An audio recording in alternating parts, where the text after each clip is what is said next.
Gran Aldea TV, sean todos bienvenidos justamente a la Gran Aldea TV y a continuación algunas de las noticias y artículos más destacados en www.lagranaldea.com. Escribe el historiador Elías Pino Iturrieta: la historia y la política, dos relojes. El problema, según Elías Pino, no depende de la terminación de la administración interina de la Asamblea Nacional. Le concedió a Guaidó, sino de pensar con seriedad las razones que la hicieron inoperante para buscar después la manera de prolongar la autoridad de la soberanía popular, sabiendo que el usurpador le está preguntando o le está preparando funeral para diciembre. Se pregunta Elías Pino: ¿no se puede combatir con éxito la iniciativa de un gobierno que se apega a los lapsos constitucionales para renovar el Parlamento, pero que viola flagrantemente la Constitución cuando busca la renovación? ¿No se puede evitar que la elección sea el refuerzo de una hegemonía cuando puede ser el volapié que posteriormente la derrumbe? ¿No conviene bajar las parlamentarias de lo más alto del podio para pensar en cómo ubicarlas en puesto distinto ante la legalidad y ante el parecer de los observadores foráneos? Todo esto se lo pregunta el profesor Elías Pino Iturrieta en su artículo de opinión La historia y la política, dos relojes. También está el texto escrito por el profesor José Ignacio Hernández, profesor de Derecho Administrativo, ex procurador especial del gobierno interino de Guaidó: ¿Cómo colapsó Venezuela? Es la segunda entrega. Con el Estado de Derecho muy debilitado, Maduro desconoció el resultado electoral de diciembre de 2015 a través de decretos de estados de excepción, decenas de sentencias del Tribunal Supremo de Justicia y luego por medio de la Asamblea Constituyente creada como una instancia paralela a la legítima Asamblea Nacional. Este declive político, según José Ignacio Hernández, aceleró los efectos de la crisis. La inflación mutó en hiperinflación y el desabastecimiento y escasez afectaron a amplios sectores de la población, al punto de poner en riesgo su derecho a la vida, a la salud y a la dignidad humana.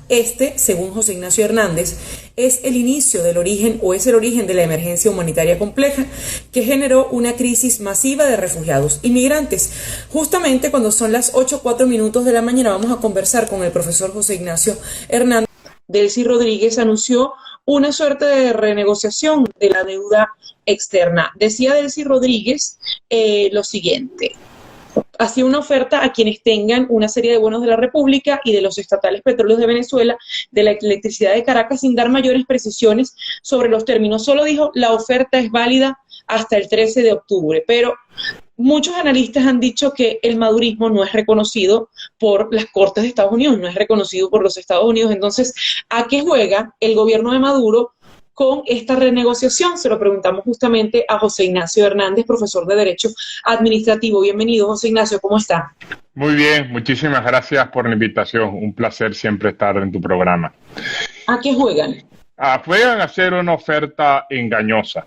El régimen de Maduro apela o aplica la táctica de lanzar una oferta engañosa, y perdóname la expresión, para patear la lata, ¿no? Y así va, de engaño en engaño, día tras día, alargando la crisis. Lo que dijo ayer la señora Delcy Rodríguez es un engaño por muchas razones, pero me voy a limitar a simplemente dar tres. La primera parte de un error jurídico. Ellos consideran que los bonistas que quieran demandar a Venezuela por el incumplimiento de la deuda tienen que hacerlo antes de octubre. Eso no es así. En segundo lugar, el régimen de Nicolás Maduro no es reconocido en Estados Unidos, por lo tanto, ninguno de estos acuerdos sería reconocido en las Cortes de Estados Unidos, que allá han rechazado la legitimidad de Maduro. Y por último, quizás lo más importante, un tema de credibilidad. El régimen de Maduro, que es el principal responsable del colapso de la deuda pública venezolana, no tiene credibilidad alguna ante la comunidad financiera internacional. Ahora bien, ¿qué va a pasar entonces en la Corte de Nueva York? ¿Se espera algún pronunciamiento hoy? ¿Se espera alguna posición del gobierno de Donald Trump para justamente reiterar: nosotros no reconocemos a esta gente?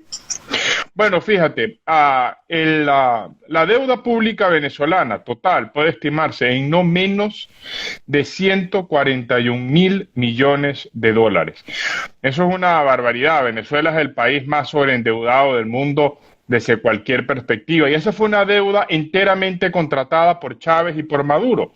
De toda esa deuda, si tú sumas todos los litigios que hay en las Cortes de Estados Unidos, esos litigios no deberían sumar más de 15.000 millones de dólares. ¿Qué te dice eso? que la litigiosidad de la deuda, es decir, la relación entre toda la deuda vencida, por así decirlo, 141.000 millones, y las demandas presentadas es muy baja. Y esto responde, y yo lo quiero decir muy claramente, que la mayoría de los acreedores y de los tenedores de bono de Venezuela entendieron la situación del país y optaron por no presentar ningún tipo de demanda. Y de hecho, mi experiencia como procurador fue siempre un trato cordial y respetuoso. La única excepción son los tenedores del bono 2020, que son los consentidos de la señora Delcy en esta oferta engañosa que Delcy hizo ayer. Si ustedes leen los bonos de PDVSA que se beneficiarían, el primero es el bono PDVSA 2020, y ese es un bono inconstitucional, no porque lo diga yo, sino porque lo dijo la Asamblea Nacional en dos acuerdos de septiembre de 2016 y octubre de 2019. Esa nulidad está siendo conocida en la Corte de Nueva York. La audiencia se va a realizar a finales de este mes. Se espera que el gobierno de Estados Unidos intervenga para apoyar los argumentos legales que ahí se han presentado, y la sentencia debería dictarse alrededor de un mes, mes y medio. Estamos hablando finales de octubre, mediados de noviembre de este año. Pero si los tenedores de bono están desesperados por cobrar, ¿no hay manera para esta gente de adquirir algún tipo de beneficio del Estado venezolano? Nadie acudió a la reunión que hubo con Tarek El Aissami recientemente. ¿Por qué cambiarían las cosas ahora? ¿Ha habido nuevos contactos de Delcy Rodríguez ahora en el Ministerio de Finanzas con los tenedores de bono? No lo sé, por supuesto, pero recuerdo que en todos los anuncios pasados que el régimen de Maduro hacía para anunciar renegociaciones de deuda, por cierto, asesorado por despachos de abogados muy costosos, dicho sea de paso, los tenedores de bono rechazaban la invitación. No lo pueden hacer, y no solo es un tema legal, que si las sanciones, que si el reconocimiento. Lo más importante, insisto, es la credibilidad. Maduro fue el que declaró el default, el incumplimiento de la deuda en el año 2017. Sistemáticamente ha violado contratos, sistemáticamente incumplido bonos, ha avanzado en la política expropiatoria, no tiene credibilidad alguna frente a la comunidad financiera internacional. Lo que yo no sé, y eso será algo interesante en los próximos días, es si algunos de esos tenedores, en alianza con Maduro, pretende participar en este fraude para sacar algún tipo de beneficio o provecho. Pero tienen probabilidad de participar en lo que usted califica como un fraude, toda vez que, como pasó también con el oro de Inglaterra, pues el tribunal dice, no, aquí no reconocemos al señor Maduro, reconocemos al señor Juan Guaidó.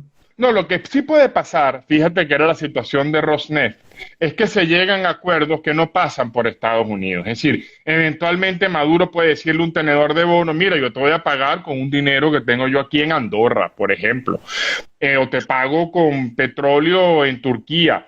Eso sí puede pasar. Lo que no puede pasar es celebrar un acuerdo regido por el derecho de Nueva York, que es el derecho que rige a la deuda financiera como principio, simplemente porque el régimen de Maduro no es reconocido como gobierno de Venezuela en Estados Unidos. ¿Qué dice esa ley de Nueva York a la que ustedes han hecho referencia durante todo el día de ayer? El derecho, cuando Venezuela emite deuda, como la deuda se transa en los mercados internacionales, la deuda se tiene que regir por un derecho que todos los inversionistas conozcan y se sientan cómodos. Y ese es el derecho de Nueva York. La otra posibilidad es el derecho de Londres, pero casi todos se rigen por el derecho de Nueva York. ¿Qué rige el derecho de Nueva York? Las obligaciones de Venezuela, de la República de PDVSA como emisor de deuda. ¿Cuánto tiene que pagar? ¿Qué pasa si no paga? ¿Cómo se plantea la demanda? ¿Quién puede demandar? Todas esas cuestiones se rigen por el derecho de Nueva York, pero, y este es el detalle bien importante, la capacidad de Venezuela para endeudarse no se rige por el derecho de Nueva York, se rige por el derecho de Venezuela. Y las Cortes de Nueva York han reiterado este principio muchas veces. Es por eso que el bono PDVSA 2020 es inválido, porque PDVSA contrató esa deuda violando sus propias limitaciones establecidas en la Constitución, con lo cual la aplicación del derecho de Nueva York no es exclusiva ni impide aplicar las normas internas de derecho venezolano sobre capacidad del emisor, y ese es un principio general aceptado en materia de litigios de deuda financiera. Profesor José Ignacio Hernández, usted decía que quizás con algunos tenedores de bono el Estado venezolano o el gobierno venezolano, el madurismo, se podría poner de acuerdo y decirle ficticiamente vamos a pagarte con este dinero que tengo en esta cuenta, pero eso es algo ilegal, eso es algo que se puede hacer o que se ha hecho bajo cuerda en otras ocasiones. No, no se podía hacer. Maduro no puede usar un solo dólar del presupuesto nacional sin autorización de la legítima Asamblea Nacional. Y si ha pasado, como te decía, Rosneft, los analistas estiman que la deuda de Rosneft ha sido prácticamente pagada. Nada de eso pasó por la Asamblea Nacional. Maduro ha hecho anuncios poco claros de supuestos acuerdos de renegociación con China. Nada de eso ha pasado por la Asamblea Nacional. Entonces, a lo mejor, de nuevo, algún acreedor puede llegar a un acuerdo con el régimen de Maduro fuera de Estados Unidos, fuera de Inglaterra, pero esos van a ser acuerdos opacos, acuerdos que no son transparentes y acuerdos que siempre van a favorecer a los tenedores de bono. Yo creo que en el tema de la deuda venezolana hay que evitar los extremos, ni adoptar una opinión anti-bonistas, anti-mercado, porque Venezuela va a necesitar de los mercados financieros para salir de la crisis, pero tampoco se puede adoptar una actitud complaciente a favor de los tenedores de bono. Y lo que uno ve en el régimen de Maduro, ayer sobre todo, con esta falsa promesa de que va a pagar la deuda, es una posición a favor de los bonistas, una posición en contra de los intereses de la nación.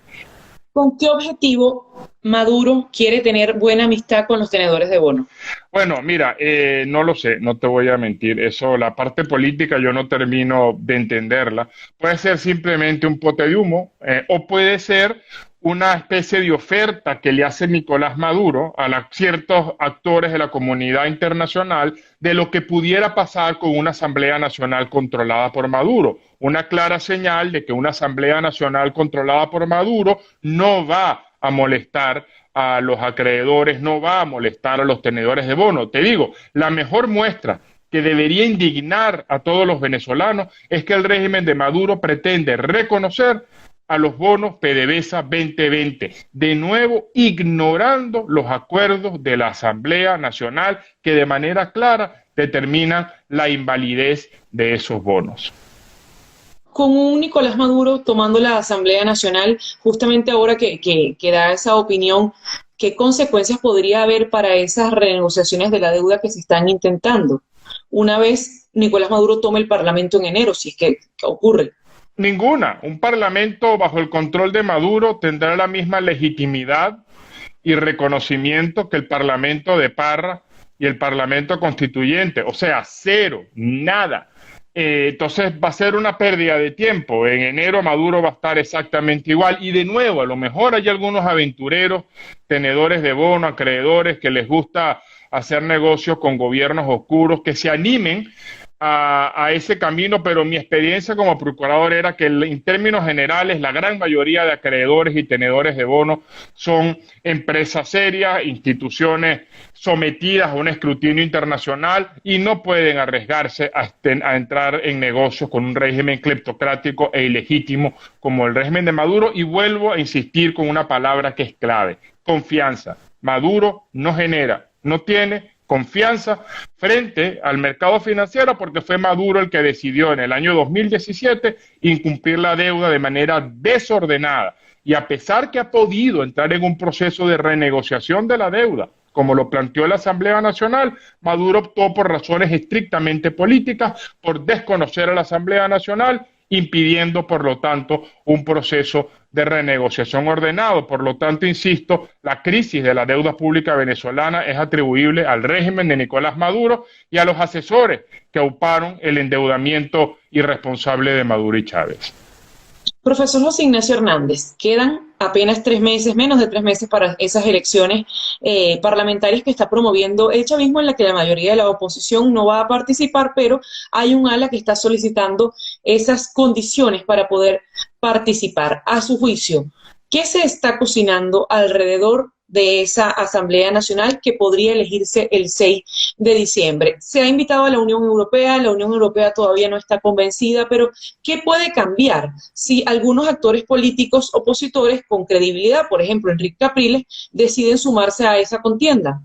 Fíjate, yo le explicaba en días pasados, los cuestionamientos a la elección parlamentaria que convoca Maduro no dependen de quién participe o no en esas elecciones. Depende de la ilegitimidad del Consejo Nacional Electoral, de la ausencia de Estado de Derecho, de la violación de las libertades políticas, del secuestro de los partidos políticos, del régimen de terror que implementa Maduro, de la militarización del Estado fallido. Ayer veíamos esta curiosa invitación de que los militares saquen a votar a la gente. Esas elecciones son inexistentes, son nulas, son ineficaces. Si Enrique Capriles, si José Ignacio Hernández participan en esas elecciones como candidatos, las elecciones van a ser igualmente ilegítimas.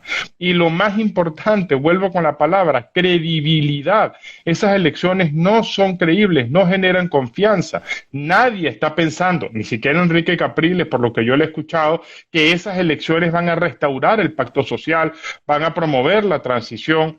Y de nuevo, si quieren y si el objetivo es, que es un objetivo loable, por supuesto, mejorar las condiciones para que esas elecciones se den, habría que observar que ya no hay tiempo. Para las reformas electorales mínimas que se necesitan para que esas elecciones cumplan estándares internacionales de integridad electoral, 3 meses no son suficientes. Con lo cual, ya yo le he dicho, esas son unas elecciones fallidas que no van a solucionar ningún problema y lamentablemente van a generar problemas adicionales. Profesor José Ignacio Hernández, me voy a permitir un minuto de su tiempo porque acaba de salir el informe que presentó la Misión Internacional Independiente de la ONU y dice así: informe de la ONU insta a la rendición de cuentas por crímenes de lesa humanidad.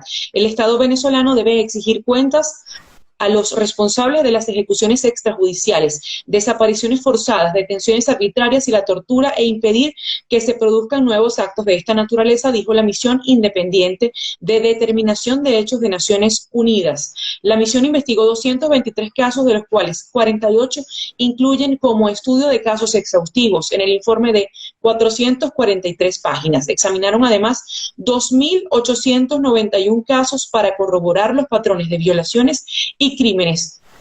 Esto es común que lo haga una misión independiente, instar a rendir cuentas por crímenes de lesa humanidad. ¿Esto abre algún camino a algo?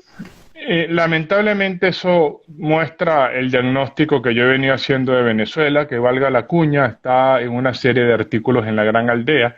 Es que Venezuela es un estado fallido, donde ya no hay monopolio de la violencia, hay unas élites, hay como una suerte de montoneras, como era la Venezuela antes de Gómez, como explica el profesor Elías Pino, y eso lo que agrava son las violaciones sistemáticas a derechos humanos. Es decir, esto es una muestra más de que el régimen de Maduro es inviable. Con elecciones fraudulentas parlamentarias, sin elecciones fraudulentas parlamentarias, Venezuela no va a poder enrumbarse a una normalidad institucional mientras el régimen de Nicolás Maduro esté sentado en Miraflores, y ese es el elefante en la mesa que debería además reunir a todos los venezolanos una solución, porque ya, y con esto no hablo más para no extenderme, ya insisto, lo que está en riesgo en Venezuela no es la democracia, la democracia en Venezuela murió hace muchísimo tiempo, lo que está en riesgo es la supervivencia de Venezuela, y tenemos dos opciones: iniciar un largo y tortuoso camino para reconstruir Venezuela, o que Venezuela desemboque en un estado colapsado donde hay estas ejecuciones extrajudiciales, estas sistemáticas violaciones de derechos humanos, ya ni siquiera por un gobierno orgánico, sino por jefes de guerra. La situación de ciertos países de África es a lo que Venezuela se enfrenta, y es a lo que debemos necesariamente meterle un freno para que Venezuela no se vaya por ese callejón.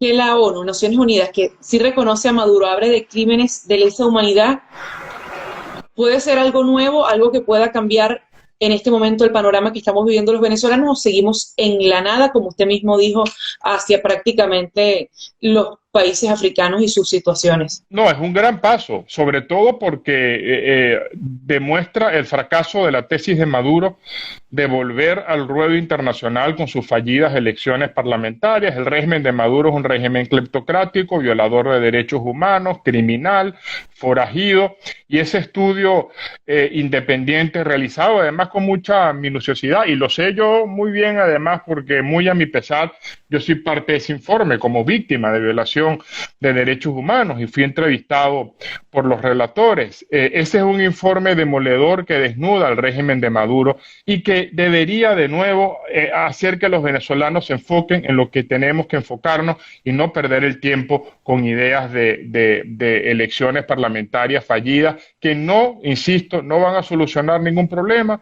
sino que van a traer nuevos problemas para la estabilidad del país. Profesor, muchísimas gracias por haber compartido con nosotros estos minutos en La Gran Aldea. La Barrica es la columna de opinión del profesor José Ignacio Hernández. ¿Cuántas entregas son? Hasta que el tiempo aguante. La idea es mantener un proceso continuo de reflexión de la crisis venezolana. Claro, eso está inspirado en el ron de Venezuela y como sabemos el ron necesita 2 años de añejamiento, así que yo te diría que mínimo 2 años. Espero que de aquí a allá la crisis se haya salido y la columna vaya por otros derroteros. Esperemos que se añeje antes que el ron. Muchísimas gracias al profesor José Ignacio Hernández, profesor de Derecho Administrativo, quien fuera procurador especial del gobierno interino de Juan Guaidó, dando cuenta de la imposibilidad que tiene el madurismo de presentarse en la Corte de Nueva York para intentar renegociar la deuda, como anunció ayer la ahora ministra de Finanzas, Delcy Rodríguez, quien acaba de asumir ese ministerio. Muchísimas gracias a ustedes por estar allí.